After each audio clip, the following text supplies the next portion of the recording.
ओम शांति। ओम शांति। आज का स्वमान, मैं सफलता मूर्त आत्मा हूँ। हमें बार बार सफलता मूर्त का वरदान मिलता है। सफलताओं की एरियाज बहुत सारे हैं, पर मुख्य रूप से है कर्म। और कर्म हमारा संगम युग पर सेवा है। इसलिए बाबा अक्सर करके सेवाओं में सफलता की बात किया करते हैं। कल भी जो कहा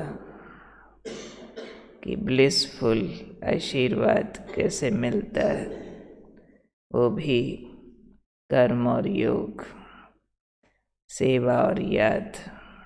कर्म माना ही सेवा।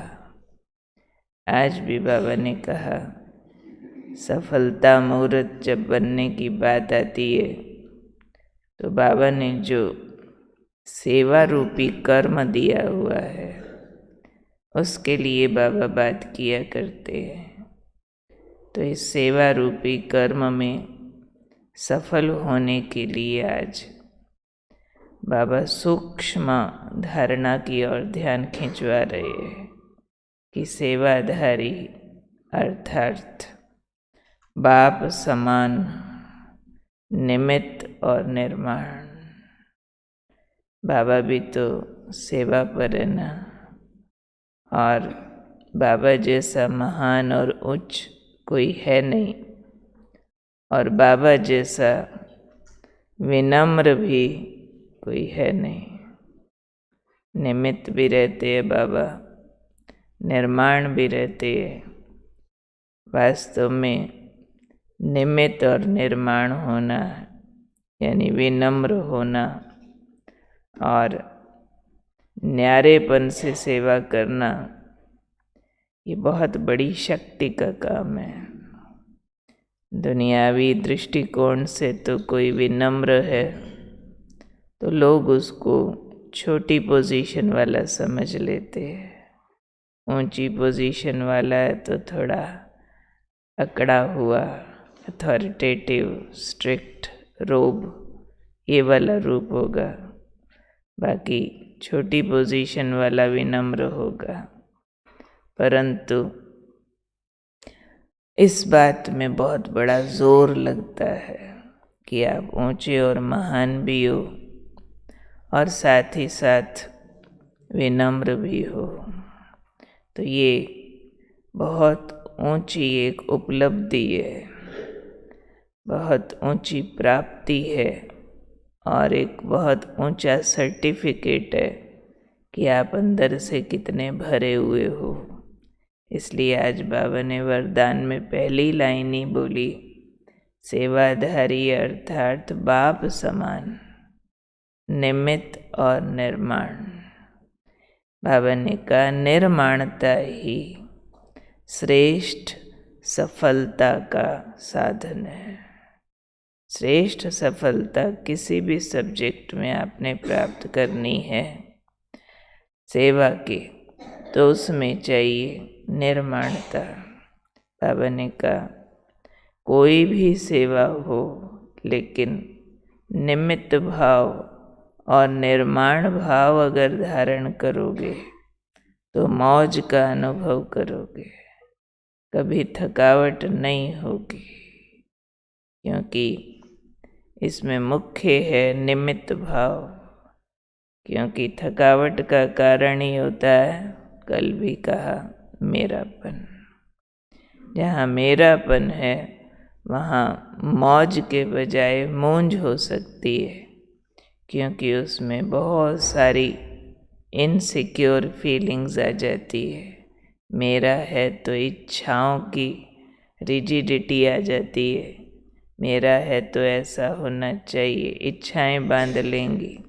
लेकिन सेवा करो निमित्त भाव से, तो सेवा खिलौना बन जाएगी, मौज का अनुभव कराएगी और थकाएगी नहीं। इसलिए बाबा ने कहा भले कोई भी सेवा करो, लेकिन इन 2 विशेषताओं से करो, तो सफलता को प्राप्त करते करते सफलता मूर्त बन जाएंगे। अब आती है बात चेकिंग की। तो हम जब कर्म करते हैं तो हमें सेवा महसूस होती है और निमित्त माना होता है कि काम किसी और का, प्रॉफिट किसी और का, फायदा नुकसान किसी और का, लेकिन तनख्वाह मेरी, वो मेरा निश्चित है। फायदा नुकसान कम ज़्यादा हो सकता है जिसका है, लेकिन मेरा कमीशन, मेरा हिस्सा, मेरी सैलरी वो मुझे मिलनी है। निमित्त का अर्थ ही होता है किसी दूसरे का काम करने वाला, अपना नहीं है।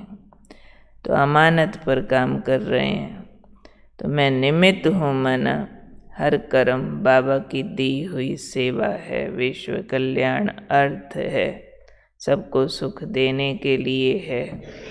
और निर्माणता क्यों? क्योंकि हम सेवक हैं। बाबा ही कहता है मैं ओबीडिएंट सर्वेंट हूँ, तो सेवक को अभिमान नहीं होता है, क्योंकि सेवा है ना। तो सेवा पर हैं, तो जो सेवा है वो तो बहुत बात दिखाते चरणों में होती है। सेवा सब्जेक्ट ही ऐसा है।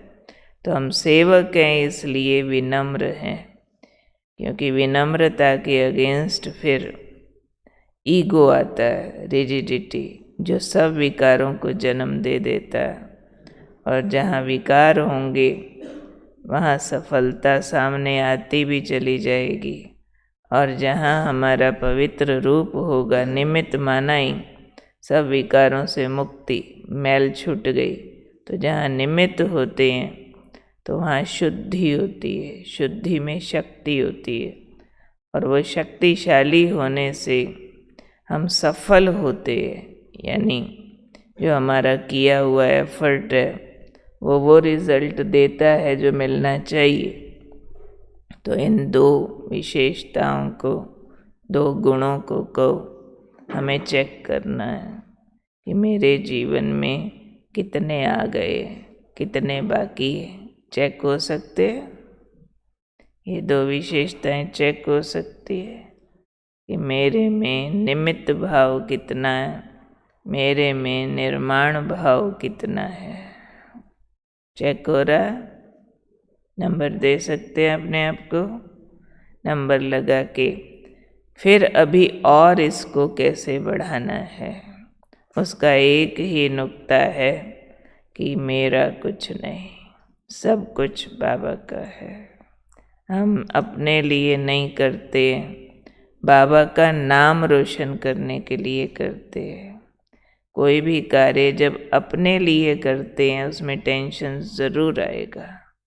बाबा के लिए करते कि फलाना काम है, नाम बाबा का, समझो हम तो बाबा का नाम करने चाहते थे और कोई तरफ से निंदा आने लगी, तो फिर तकलीफ नहीं होगी कि बाबा का कार्य है ना, बाबा जाने।